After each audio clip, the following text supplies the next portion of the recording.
ఈ వీడియోలో అసలు కెరీర్ గ్యాప్ వాళ్ళు ఫేస్ చేస్తున్న ప్రాబ్లమ్స్ ఏంటి, కెరీర్ గ్యాప్ నుంచి బయటికి రావాలి అంటే ఒక 100 days రోడ్ మ్యాప్ ఎలా ఉండాలి అనేది డీటెయిల్డ్గా ఎక్స్ప్లెయిన్ చేయబోతున్నాను. చాలా కెరీర్ గ్యాప్ వచ్చిన వాళ్ళ తొందరగా జాబ్ కొట్టాలన్న ప్రాసెస్లు ఎక్కువగా మోసపోతూ కూడా ఉంటారు. సో మరి కెరీర్ గ్యాప్ వచ్చిన వాళ్ళు ఏం చేయాలి, ఏం చేస్తే వాళ్ళు ఒక 100 daysలో కరెక్ట్గా ఒక మంచి కంబ్యాక్ ఇవ్వగలుగుతారు. చాలా మంది స్టూడెంట్స్ కి డిఫరెంట్ రీజన్స్ వలన కెరీర్ లో గ్యాప్ వస్తుంది. ఇప్పుడు 25లో ఉన్నాం మనం. 24, 23, 25 పాస్డ్ అవుట్స్ ఎవరైతే ఉంటారో వీళ్ళ వరకు బయట ఉన్న కంపెనీస్, ఐటీ కంపెనీస్ అయినా నాన్ ఐటీ కంపెనీస్ అయినా వాళ్ళని ఫ్రెషర్స్ గా కన్సిడర్ చేసి వాళ్ళకి ఎంట్రీ లెవెల్ జాబ్స్ అనేవి ఇవ్వడం జరుగుతుంది. కానీ ఎవరైతే 23 కంటే ముందు అంటే 2015, 16, 17, 18, 19, 20, 21 ఇలా 2010 వీళ్ళందరూ కూడా ఒకవేళ ఏదైనా రీజన్ వలన వాళ్ళ కెరీర్లో గ్యాప్ వచ్చుంటే వాళ్ళు ఇప్పుడు ఐటీ జాబ్లో కానీ నాన్ ఐటీలో ఒక మంచి ఎంఎన్సీ జాబ్లో కానీ వెళ్ళాలి అంటే వాళ్ళని ఫ్రెషర్స్గా కన్సిడర్ చేయరు. దాని వలన వాళ్ళు చాలా స్ట్రగుల్ ఫేస్ చేసి ఎలా ఐటీలోకి కంబ్యాక్ అవ్వాలి, ఎలా ఐటీలోకి ఎంటర్ అవ్వాలి, ఈ కెరీర్ గ్యాప్ని ఎట్లా హ్యాండిల్ చేయాలి అనేటటువంటి చాలా డౌట్స్ వాళ్ళల్లో ఉంటాయి. వీళ్ళు చాలా స్ట్రగుల్ అవుతూ ఉంటారు. నేను ఎక్కువ మంది స్టూడెంట్స్తో మాట్లాడినప్పుడు కెరీర్ గ్యాప్ వాళ్ళల్లో ఒక రకమైన ఫ్రస్ట్రేషన్, ఒక రకమైనటువంటి కన్ఫ్యూజన్ అనేవి ఎక్కువగా ఉంటాయి. ఫస్ట్ అసలు కెరీర్ గ్యాప్ రావటం అనేది నిజంగా చాలా రకాల ప్రాబ్లమ్స్ని వాళ్ళకి క్రియేట్ చేస్తుంది. కొన్నిసార్లు జెన్యూన్ రీజన్ ఉంటుంది. హెల్త్ బాగోకపోవచ్చు, లేకపోతే ఎంఎస్ చేయొచ్చు, ఏదైనా ప్యాషన్ వలన కొంత బిజినెస్ చేసి ఉండొచ్చు, సివిల్స్, గ్రూప్స్ ఎగ్జామ్స్ ప్రిపేర్ అయ్యి ఉండొచ్చు. ఇలా జెన్యూన్ రీజన్స్ కూడా కొన్ని ఉంటాయి. పేరెంట్స్ని చూసుకుంటూ ఉండొచ్చు, లేదా ఏదైనా చిన్న జాబ్స్ చేసి ఉండొచ్చు, లేదా ఏదైనా అంటే రీసెర్చ్ కోసం ఎంటెక్ కానీ ఇట్లా చేసి ఉండొచ్చు. సో కెరీర్ గ్యాప్ అనేది చాలా న్యాచురల్ థింగ్. కానీ ఇండియాలో ఉన్న హెచ్ఆర్ సిస్టమ్స్ వలన కెరీర్ గ్యాప్ వాళ్ళు నిజంగా స్ట్రగుల్ అవుతున్నారు. కెరీర్ గ్యాప్ వాళ్ళు ఫేస్ చేసే స్ట్రగుల్స్ కొన్ని చూద్దాం మనం. వీళ్ళకి భయం ఉంటుంది, ఫియర్ ఆఫ్ రిజెక్షన్. అంటే కెరీర్ గ్యాప్ వచ్చింది, మమ్మల్ని తీసుకుంటారా తీసుకోరా. లాస్ ఆఫ్ కాన్ఫిడెన్స్ ఉంటుంది. ఇప్పుడు నేను ఫ్రెషర్స్తో కంపీట్ చేయగలుగుతానా, అసలు ఇప్పుడు నా కెరీర్ గ్యాప్ వచ్చిన తర్వాత కూడా తిరిగి నేను జాబ్లోకి వెళ్ళగలుగుతానా. మూడవది, వీళ్ళకి అసలు స్కిల్స్ నేర్చుకోగలుగుతానా, అంటే ఈ మధ్య నేను ఏం చేయలేదు కదా, గ్యాప్ వచ్చింది కదా, నేను తిరిగి స్కిల్స్ నేర్చుకోగలుగుతానా. అలాగే ఇప్పుడు నేను ఐటీనో నాన్ ఐటీనో జాబ్కి వెళ్ళాలి అనుకుంటే సోషల్ లైఫ్లో ఎవరైనా ఏమో అనుకుంటారేమో, అసలు నేను వెళ్ళొచ్చా, కెరీర్ గ్యాప్ తర్వాత తిరిగి మళ్ళీ జాబ్లోకి వెళ్ళొచ్చా. లేదా వీళ్ళకి ఒక అంటే ఏజ్ డిస్క్రిమినేషన్ ఉంటుందేమో, మేము మళ్ళీ జాబ్ చేయొచ్చా, అసలు ఏ డైరెక్షన్లో వెళ్ళాలి, అసలు ఏ కోర్స్ తీసుకోవాలి, ఐటీనా నాన్ ఐటీనా, ఏ కోర్స్ తీసుకుంటే ఇప్పుడు నేను కెరీర్ గ్యాప్ తర్వాత కెరీర్ బ్రేక్ తర్వాత వెళ్ళొచ్చు. ఇవే కాకుండా కెరీర్ బ్రేక్ అనుకోండి, ఇంతకుముందు వాళ్ళు ఏదైనా నేర్చుకుని ఉంటే అవి అవుట్డేటెడ్ టెక్నికల్ స్కిల్స్, అంటే వాళ్ళకి వచ్చిన స్కిల్స్ అవుట్డేటెడ్ అయిపోయి ఉండొచ్చు, ల్యాక్ ఆఫ్ సర్టిఫికేషన్స్ అవ్వచ్చు, లేకపోతే అసలు రెజ్యూమ్ ఎలా బిల్డ్ చేసుకోవాలి కెరీర్ గ్యాప్ వచ్చినప్పుడు, ఇంటర్వ్యూ యాంగ్జైటీ, ఇంటర్వ్యూలో నన్ను అడిగితే కెరీర్ గ్యాప్ ఎందుకు వచ్చింది అడిగితే ఏం చెప్పాలి. అలాగే ఇప్పుడు ప్రజెంట్ లేటెస్ట్ ట్రెండ్స్ ఏంటి, జాబ్ మార్కెట్ అవేర్నెస్ తెలియకపోవడం కావచ్చు. అలాగే ఎలా లింక్డ్ఇన్ ప్రొఫైల్ బిల్డ్ చేసుకోవాలి, రెజ్యూమ్ ఎలా బిల్డ్ చేసుకోవాలి, పోర్ట్ఫోలియో ఎలా బిల్డ్ చేసుకోవాలి తెలియకపోవడం కావచ్చు. డిఫికల్టీ ఫర్ అప్ స్కిల్లింగ్, అంటే నేను అసలు కోర్సెస్ చేయగలుగుతానా ఇప్పుడు, నేను అంటే నేర్చుకుని నాకు వస్తుందా, నిజంగా నాకు వస్తుందా. చాలా మంది అడుగుతూ ఉంటారు నన్ను వచ్చి, సరే ఇప్పుడు జావా నేర్చుకుంటే వస్తుందా, పైథాన్ వస్తుందా, ఏఐ నేర్చుకోవచ్చా నేను, లేకపోతే నాన్ ఐటీలో నేను ఇప్పుడు ఇన్వెస్ట్మెంట్ బ్యాంకింగ్కి వెళ్ళి నేర్చుకోవచ్చా, ఇట్లా అంటే అసలు నేర్చుకుంటే వస్తుందా. డిఫికల్టీ ఆఫ్ అప్ స్కిల్లింగ్ అంటాం. వీళ్ళకుండా ఇంకా కొన్ని ప్రెషర్స్ ఏంటంటే ఫ్యామిలీ ప్రెషర్ ఉంటుంది, పీర్ కంపారిజన్, వీడితో పాటు క్లాస్మేటో స్కూల్ మేటో వీడు ఎక్కడో ఒక 20 lakhs 15 lakhs జాబ్ చేస్తూ ఉంటాడు. అలాగే వీళ్ళకి ఫైనాన్షియల్ స్ట్రెస్ ఉంటుంది. అలానే వీళ్ళు ఒక 6 months 1 year వెయిట్ చేయలేరు. టైం తొందరగా కావాలి సార్ జాబ్ నాకు, మ్యారేజ్ ప్రెషర్ ఉంది, లేకపోతే ఫైనాన్షియల్ ప్రెషర్ ఉంది. అలాగే వీళ్ళకి లిమిటెడ్ నెట్వర్కింగ్ అంటాం. వీళ్ళకి తెలిసిన వాళ్ళు హెల్ప్ చేసే వాళ్ళు తక్కువ ఉండటం కానీ, మెంటర్షిప్ లేకపోవటం, ప్రాపర్ గైడెన్స్ లేకపోవటం, ఇలాంటి రీజన్స్ వలన కెరీర్ గ్యాప్ వచ్చిన వాళ్ళు కొంత సఫర్ అవుతూ ఉంటారు. ఇది యాక్చువల్గా వాస్తవం. ఎవరు ఒప్పుకోకపోయినా, వాళ్ళు బయటికి చెప్పకపోయినా, నేను పర్సనల్ గా కెరీర్ గ్యాప్ వాళ్ళని ఎంతో మందితో రోజు మాట్లాడుతూ ఉంటాను. కెరీర్ గ్యాప్ వచ్చాక తిరిగి ఐటీకి ఎలా వెళ్ళాలి, ఏం చేస్తే బాగుంటుంది సో అనేది వాళ్ళు చాలా మంది డిస్కస్ చేస్తూ ఉంటారు. రీసెంట్ గా కూడా మన వీడియో చూసి ఛానల్ ద్వారానే ఒక పర్సన్ అని మీట్ అయ్యారు. యాక్చువల్గా తను చాలా మంచి టాలెంటెడ్ స్టూడెంట్. తను సివిల్స్ ప్రిపేర్ అవ్వడం వల్ల కెరీర్ గ్యాప్ వచ్చింది. ఆ సివిల్స్ వదిలేసి అది అచీవ్ చేయలేక తిరిగి తను ఐటీ జాబ్కి వెళ్ళాలి అనుకున్నప్పుడు, అంటే సివిల్స్ రాక ఒక పక్క డిప్రెషన్, తిరిగి ఐటీ జాబ్కి వెళ్ళాలి అనుకున్నప్పుడు ఆ ఐటీ జాబ్ వెతికే ప్రాసెస్ లో తనకు కొంతమంది పరిచయం అయ్యి వాళ్ళని నమ్మటం వలన వాళ్ళు కొన్ని రాంగ్ కోర్సెస్ చెప్పటం, తిని చేయలేని కోర్సును సజెస్ట్ చేయటం, ఆ కోర్సును కూడా జాబ్ సపోర్ట్ అని, ప్రాక్సీ ఇంటర్వ్యూ అని మేమే హెల్ప్ చేస్తామని చెప్పి జాబ్ ఇప్పిస్తామని చెప్పి డబ్బులు తీసుకుని మోసం చేయటం, ఒకవేళ తన ఆఫీస్కి వెళ్ళినా అక్కడ ఏమి రాకపోవడం, మళ్ళీ జాబ్స్ పాటు ఇంకొకరి మీద డిపెండ్ అవుతాం, ఆ డిపెండ్ అయిన వాళ్ళు తనని సరిగా డీల్ చేయకపోవటం, ఇలాంటివి చాలా కెరీర్ గ్యాప్ వచ్చిన వాళ్ళు తొందరగా జాబ్ కొట్టాలన్న ప్రాసెస్లు ఎక్కువగా మోసపోతూ కూడా ఉంటారు.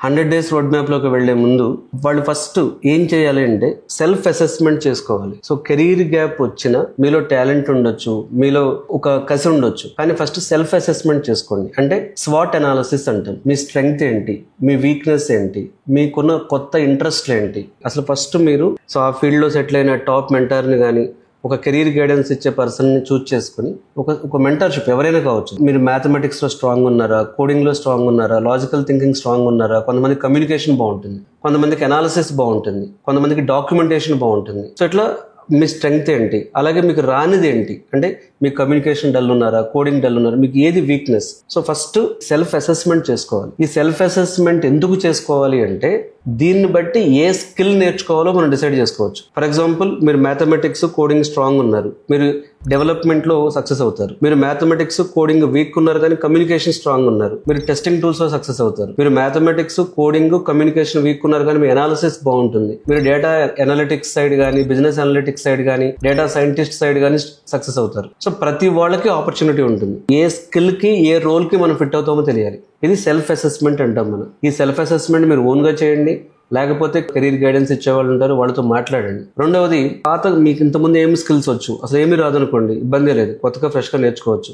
ప్రాబ్లం ఎక్కడంటే సగం నేర్చుకుని ఉంటారు, ఎవడో చెప్పాడని కొన్ని చోట్ల పవర్ BI అట్లా సగం నేర్చుకుని ఉంటారు, వాళ్ళతో చాలా డేంజర్. సో మీకు ఏమీ రాకపోతే బేసిక్స్ నుంచి ఒక మంచి కోర్స్ సెలెక్ట్ చేసుకుని స్ట్రాంగ్ మీరు ప్రిపేర్ అవ్వచ్చు. 100 days నేను ఇచ్చే రోడ్ మ్యాప్ ప్రకారం ప్రిపేర్ అయిపోండి. థర్డ్ వన్ వచ్చేటప్పటికి ఫస్ట్ నుంచే రెజ్యూమ్ ఎట్లా పెట్టాలి, ఎన్ని ప్రాజెక్ట్స్ పెట్టాలి, ఏ ఇయర్ నుంచి ఏ ఇయర్కి పెట్టాలి, ఎప్పుడు మీకు గ్యాప్ వచ్చింది, ఎందుకు గ్యాప్ వచ్చింది. సో రెజ్యూమ్ క్లారిటీ ఉండాలి, రెజ్యూమ్లో ప్రాజెక్ట్స్ క్లారిటీ ఉండాలి, రెజ్యూమ్లో గ్యాప్ని మీరు ఎట్లా ఇంటర్వ్యూకి చూపించాలనుకుంటున్నారో అది మీకు తెలియాలి. ఇప్పుడు మీరు వెళ్ళే దాని ప్రకారం ఆ కెరీర్ గ్యాప్ని మీరు ఎట్లా షోకేజ్ చేయాలనుకుంటున్నారో దాని ప్రకారం మీరు ఆ రెజ్యూమ్లో మీరు లింక్డ్ఇన్ ప్రొఫైల్ బిల్డ్ చేసుకోవడం కానీ, లేకపోతే నౌకరీ ప్రొఫైల్ కానీ, ఇండీడ్ ప్రొఫైల్ కానీ దాని ప్రకారం బిల్డ్ చేసుకోండి.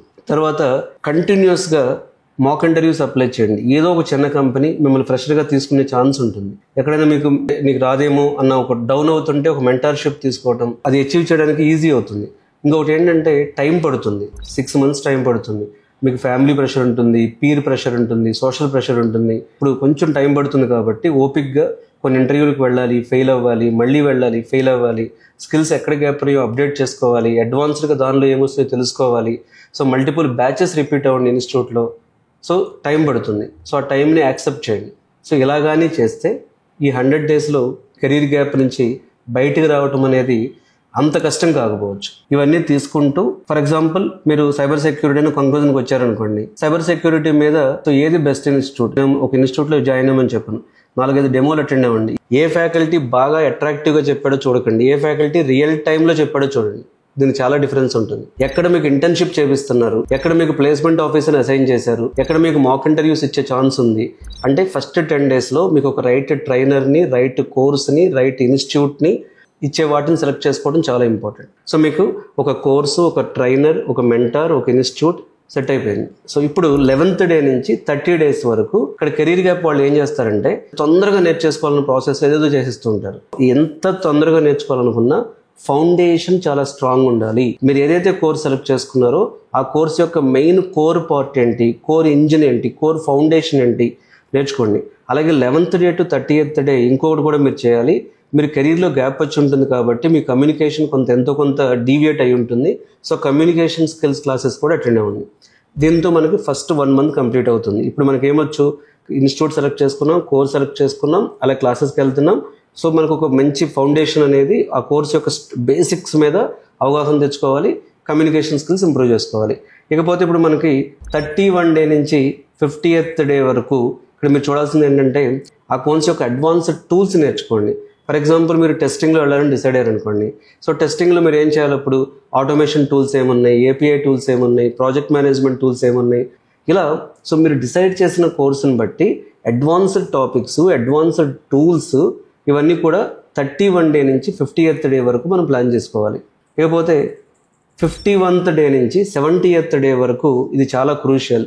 ఇది లైవ్ ప్రాజెక్ట్స్ నేర్చుకోవాలి, లైవ్ ప్రాజెక్ట్స్ ప్రాక్టీస్ చేయాలి, రియల్ టైమ్ సినారియోస్ని అర్థం చేసుకోవాలి, ఇంటర్న్షిప్ చేయాలి. ఇప్పుడు 70th డే నుంచి 100th డే వరకు daily mock interviews, daily resume build చేసుకోవటం, అప్డేట్ చేయటం, ప్రాజెక్ట్స్ యాడ్ చేయటం, అలాగే మీ రెజ్యూమ్ని ప్లేస్మెంట్ ఆఫీసర్ హెల్ప్తో మల్టిపుల్ కంపెనీస్కి పంపించడం, అట్లాగే ఏదైనా సర్టిఫికేషన్ చేయటం. అలాగే మీ ఫ్యాకల్టీ ఏదైతే క్లాసెస్ చెప్పారో చెప్పినప్పుడు ఏ టాపిక్స్ మీకు కష్టం అనిపించినాయో మళ్ళీ అటెండ్ అవ్వండి. ఇప్పుడు ఇలా కానీ చేస్తే ఫస్ట్ 100 డేస్లో మీరు కొన్ని ఇంటర్వ్యూలు ఫెయిల్ అయితే అయ్యి ఉండొచ్చు, కానీ మీరు కాన్ఫిడెన్స్ వస్తుంది. ఓకే, నేను నా రెజ్యూమ్ని ఇప్పుడు నేను ఈవెన్ ఎక్స్పీరియన్స్ లెవెల్లో అడిగిన 3+లో అడిగిన 2+లో అడిగినా సరే నేను ఆన్సర్ చేస్తాను అనే కాన్ఫిడెన్స్ మీకు వస్తుంది. ఈ కాన్ఫిడెన్స్ వచ్చాక సో మీకు ఎవరైతే ప్లేస్మెంట్ ఆఫీసర్ నా ఇన్స్టిట్యూట్ అసైన్ చేసిందో ఆ ప్లేస్మెంట్ ఆఫీసర్ హెల్ప్తో అక్కడి నుంచి ఇంకో 100 డేస్లో జాబ్ తెచ్చుకోవడం అనేది ప్రాక్టీస్ చేస్తే కష్టమేమీ కాదు. నేను 100 సార్లు చెప్పా, మళ్ళీ చెప్తున్నా, మీకు కెరీర్ గ్యాప్ వచ్చినా మీకు రియల్గా కోర్సు కరెక్ట్గా వస్తే